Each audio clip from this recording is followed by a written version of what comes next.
काल के कपाल पर लिखता मिटाता हूं, गीत नया गाता हूं, गीत नया गाता हूं। ये अटल बिहारी वाजपेयी जी का उन्होंने कब तक किया है। इस देश के, ये देश भारत जो हमारा भूमि है, इसको आज़ादी के लिए लाखों लोगों ने शहादत और बलिदान दिया है। लाखों महिलाओं का मांग का सिंदूर मिट गया, लाखों बच्चे अनाथ हुए, तब जाकर के ये भारत, ये राष्ट्र का जो सपना है पूरा किया गया। मुगल काल से लेकर के ब्रिटिश काल तक इस देश को न जाने कितने तरह से प्रताड़ित किया गया, तब जाकर के भारत राष्ट्र का सपना साकार हुआ। आप सब जानते हैं कि हम लोग का शौर्य तिरंगा यात्रा को रोक दिया गया था 12 अगस्त को, राजनीतिक षड्यंत्र करके। उस षड्यंत्र के लिए उसके बाद हम लोगों ने राष्ट्र गुणगान यात्रा का 13 दिन पूरा कर लिया है। आज 14वां दिन होने वाला है। 13 दिन में हम लोगों ने लगभग 700 किलोमीटर अलग अलग पंचायत को कवर किया। लगभग 80 से ज़्यादा हम लोगों ने मीटिंग किया। गांव में अपने राष्ट्रवादी सोच को, अपने राष्ट्र के क्रांतिकारी वीर और सुरमा के बारे में बताया। जमुई के धरती पर जन्म लिए, चाहे वो स्वर्गीय स्वतंत्रता सेनानी जगदीश लोहार जी हों, या रामधारी सिंह जी हों, या रामधारी मंडल जी हों, या कुमार कालिका प्रसाद जी हों, जिन्होंने इस देश के बलिदान दे करके अपना घर द्वार सब त्याग करके राष्ट्र को मजबूत किया, तब जाकर के ये आज देश स्वतंत्र है और हम लोग स्वतंत्र भारत के जन्मे हुए नागरिक हैं। नहीं तो आज भी विदेशी हुकूमत हम लोगों पर हावी रहती। इस जो 12 अगस्त का षड्यंत्र हुआ, उसके लिए अभी तक कोई कार्रवाई, जो षड्यंत्र करता है, क्योंकि राष्ट्रीय ध्वज को अपमानित करना, इससे बड़ा कोई भारत में क्राइम नहीं हो सकता, क्योंकि ये भारत है। हम लोग राष्ट्र का ध्वज अपने कंधे पर भारत में नहीं ढोएंगे तो क्या पाकिस्तान में लेकर के घूमेंगे, बांग्लादेश में लेकर के घूमेंगे? उसके बाद भी राजनीतिक षड्यंत्र किया गया, तो ऐसा ये नहीं चलेगा। अभी तक कोई कार्रवाई इन लोगों पर नहीं हुई। कौन षड्यंत्र करता था, क्यों ऐसा किया गया, और एसडीएम साहब को और थानेदार को आगे बढ़ा करके जो राजनीतिक षड्यंत्र करता, जिसने कराया है, उस पर कोई कार्रवाई नहीं हुआ है। मैं इसके लिए देश के राष्ट्रपति महोदया, उनको मैं ये लेटर लिख रहा हूँ, जिसमें सारा घटना का वर्णन है कि किस तरह से राजनीतिक षड्यंत्र किया गया।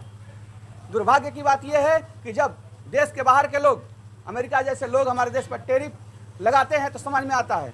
हमारे देश के खिलाफ कई इंटरनेशनल लेवल पर लोग काम कर रहे हैं, इस देश के गरिमा और गौरव और स्वाभिमान के खिलाफ, समझ में आता है। लेकिन दुर्भाग्य ये है कि जब देश के अंदर भी लोग अपने पद प्रतिष्ठा, विधायक बनने के लिए इस तरह के षड्यंत्र करते हैं, तो इससे बड़ा दुर्भाग्य नहीं हो सकता इस देश के लिए। मैं सारा एफआईआर की जो मुझे धमकी दी गई, मैं थाना में जो अपना हथकड़ी लगवाने के लिए, गिरफ्तारी देने के लिए गया था, सारा चीज़ों का जिक्र है। 3 बार परमिट मांगा गया हमारा राष्ट्रीय ध्वज को ढोने के लिए। इन सभी मुद्दों को इसमें मैंने वर्णन किया है और राजनीतिक षड्यंत्र का पर्दाफाश करने का जिक्र किया। इसके साथ साथ हमने कई चीज़ों का, इसमें जो रेजिग्नेशन के दिन का जो कवरेज है, नेशनल मीडिया से लेकर के प्रिंट और इलेक्ट्रॉनिक सोशल मीडिया, सबका इसमें मैंने लगाया है। उसके बाद राष्ट्र गुणगान यात्रा जो 13 दिन कंप्लीट कर चुका है, 25 अगस्त से चल रहा है, इसका भी मैंने सारा जिक्र यहाँ कर दिया है। अब देख सकते हैं कि लगातार कोई 1 तारीख का है, कोई 31 तारीख का है, कोई 26 तारीख का है, सारा न्यूज इसमें लगा हुआ है। उसके बाद जो ये लेटर एसडीएम साहब के द्वारा जारी किया गया था और बीडीओ, सीओ, एसएचओ को देना था, लेकिन षड्यंत्र का भागी होने के कारण, क्योंकि ये तो चेहरा है, षड्यंत्र करता तो कोई और है, जिसको आइडेंटिफाई अभी तक वैसे जमुई के हर लोगों को पता है।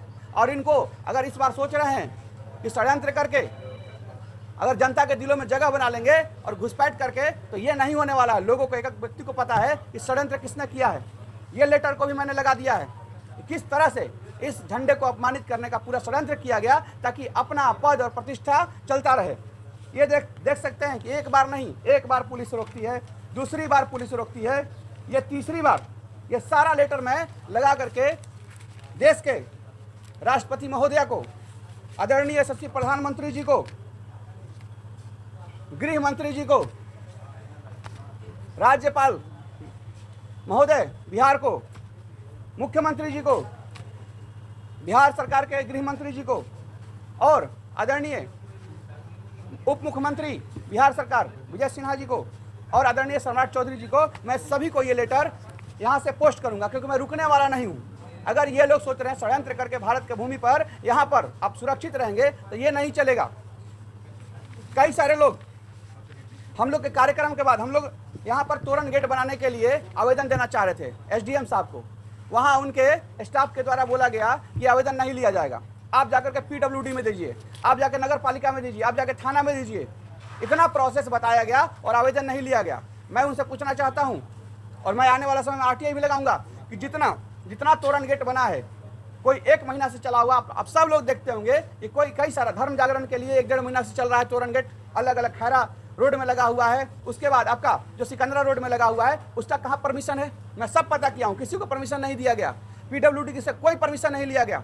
उसके बाद मुझे जब मैं पिछला बार यहाँ पर चौक पर लगाया था, तो ये बोले कि हमको कंप्लेन आता है। जब आवेदन लेने का आपको क्षमता नहीं है और आप कंप्लेन पर काम करने का क्षमता आपको हो जाता है, तो इस तरह का ये लगातार हम लोग को राष्ट्र गुणगान यात्रा को अभी भी बाधित करने का प्रयास कर रहे हैं। मैं कुछ दिन पहले आदरणीय उप मुख्यमंत्री जी, डिप्टी सीएम हमारे श्री आदरणीय विजय सिन्हा जी से मैं मिला था और इनके खिलाफ मैं बोला था एसडीएम साहब को। उन्होंने कॉल करके बोला कि इस तरह के कोई घटना नहीं होना चाहिए, उसके बावजूद भी इस तरह के काम कर रहे हैं, जो कि बहुत ही घृणित है।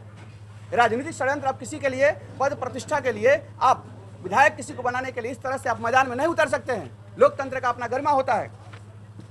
कुछ लोग राष्ट्र गुणगान यात्रा को इतना उनके ऊपर, क्योंकि वो फील्ड में तो कभी गए नहीं है, 4.5 साल लोगों के दिखे नहीं, लोगों का, गरीबों का क्या हाल है, महिलाओं का क्या हाल है, बच्चा का स्कूल में पढ़ाई हो रही है नहीं है, रोड बना है, टूट गया, बिगड़ गया, क्या हुआ? अरे इतना खोजने पर देवी देवता भी मंदिर में मिल जाएंगे, लेकिन ऐसे जनप्रतिनिधि कभी दिखे नहीं। लेकिन जब हमारे राष्ट्र गुणगान यात्रा में हर संगठन के, हर लोगों के लिए ये यात्रा हम लोगों ने स्वागत किया है कि आप आइए और इस यात्रा को मजबूत कीजिए। जब ऐसे लोग आते हैं, उनके पार्टी के गठबंधन के लोग आते हैं, तो अपने गठबंधन साथी को फोन करते हैं कि आप अपने लोगों को रोकिए, अपने अध्यक्ष को फोन करके रुकवाते हैं, जिला पंचायत स्तर के लोगों को प्रदेश से फोन कराते हैं जब जिला स्तर के कोई लोग जुड़ना चाहता है। इस तरह के निम्न घटना आप सब लोगों से मैं पूछता हूं, आप लोगों ने बहुत कवर किया है, क्या मैंने कभी राष्ट्र गुणगान यात्रा के तहत कभी वोट मांगा है किसी से? कभी ये कहा है कि राजनीतिक रूप से मुझे मदद कीजिए? मैं वहां पर स्वतंत्रता सेनानी का गुणगान कर रहा हूं। आज हमारे देश के युवा हैं, वो नहीं जानते हैं कि आदरणीय स्वर्गीय स्वतंत्रता सेनानी जगदीश लोहार जी का क्या कंट्रीब्यूशन है, रामधारी सिंह जी का क्या कंट्रीब्यूशन है, रामधारी मंडल जी का क्या कंट्रीब्यूशन, नहीं पता है उनको। अगर पता नहीं रहेगा, आज के युवा डेटा से फीडेड है, माथा उसके माइंड में बहुत सारा डेटा मोबाइल के माध्यम से आ रहा है, लेकिन उसको नहीं पता है, तो पता होना चाहिए। इसलिए हम लोग राष्ट्र गुणगान यात्रा निकाले हैं, इस देश के गौरव को बढ़ाने के लिए, यहाँ के लोगों को मानसिक और राष्ट्रवादी विचार बढ़ाने के लिए, तभी देश ताकतवर होगा। तो इस स्थिति में फोन करा करके रोकना ये बहुत ही निम्न तरह का काम है।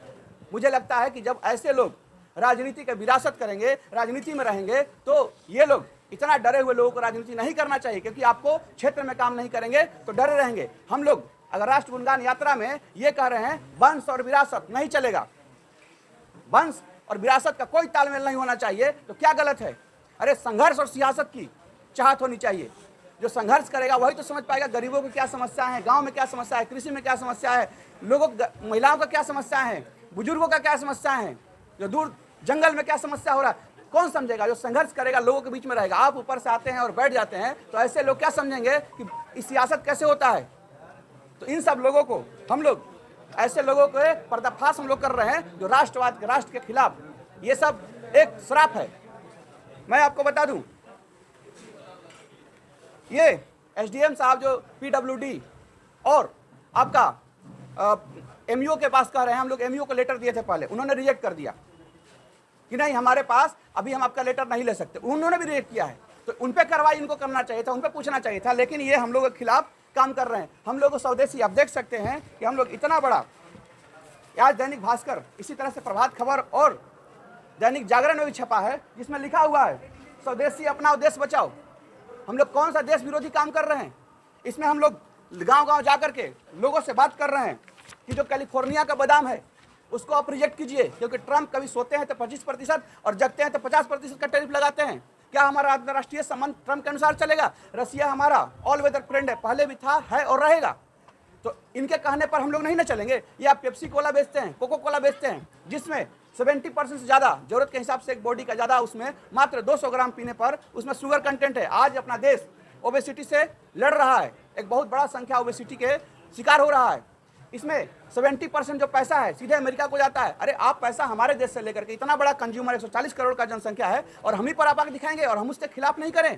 तो गांव गांव हम लोग यहाँ पर स्वदेशी की बात कर रहे हैं कि हम लोग मट्ठा पिए, क्यों कोको कोला पीते हैं, हम लोग लस्सी पिए, हम लोग नींबू पानी पिए, जलजीरा पिए, अगर पीना है तो कैंपा कोला पिएंगे जो भारत निर्मित है। अरे ये सब ऐसे देश हैं। ट्रंप ऐसा 2016 में एक स्टेटमेंट दिया था, मुसोलिनी का स्टेटमेंट। मुसोलिनी एक जानते फासिस्ट आदमी है जो फांसीवाद को प्रमोट करते हैं, उनका स्टेटमेंट देने वाला व्यक्ति ट्रंप, वो अमेरिका आप जानते हैं एक कैपिटलिस्ट कंट्री है। जिस तरह से आर्थिक क्षति होगा, आज का आप न्यूज़पेपर देखे होंगे तो ट्रंप का भाषा बदल गया है। तो ये भारत की ताकत है। अरे भारत जीता जागता एक पुरुषार्थ है, इसे कौन तोड़ पाएगा, कौन हरा पाएगा। कुछ दिन पहले, आज से 10 दिन पहले मैंने कुछ जगह बोला भी था कि एक अमेरिकन इकोनॉमिस्ट ने बोला था इंटरव्यू में कि एक इंडिया जो है हाथी की तरह है, एक बड़ा हाथी की तरह है, और इसमें जो ट्रंप का ये टेरिफ का गेम चल रहा है, जो ट्रंप कार्ड लोग बोलते हैं, इसको तो हम लोग बेवकूफ़ी कार्ड बोलते हैं, ये ट्रंप कार्ड नहीं है, एक हाथी को चूहा पंजा मारने की तरह मात्र है। आज हम अंतर्राष्ट्रीय संबंध के लिए किसके साथ उठना है, किसके साथ बैठना है, किसके साथ क्या डील करना है, भारत स्वतंत्र है और करेगा, हर देश को सम्मान करता है। लेकिन इसका मतलब ये नहीं कि ट्रंप के दबाव में काम करेगा। 1978 की लड़ाई हुआ, 1999 की लड़ाई हुआ, हमारा रसिया हम लोगों के साथ खड़ा था, तब ये ट्रंप जो न्यूक्लियर हम लोग डेवलपमेंट कर रहे थे उसके खिलाफ थे। यही इनके देश अमेरिका के खिलाफ था। 1971 में हमारे विपक्ष में था, पाकिस्तान को साथ दे रहा था। आज ये ट्रंप, इनको लगता है कि भारत इनके साथ है, आप जैसा हमारे साथ ट्रीट करेंगे हम भी आपके साथ उसी तरह से खड़ा रहेंगे। लेकिन रसिया के साथ हम कैसा संबंध रखें, कि भारत की कूटनीति और भारत की अंतर्राष्ट्रीय संबंध डिसाइड करने वाले हमारे जो देश के यशस्वी प्रधानमंत्री जी हैं उनके माध्यम से होगा।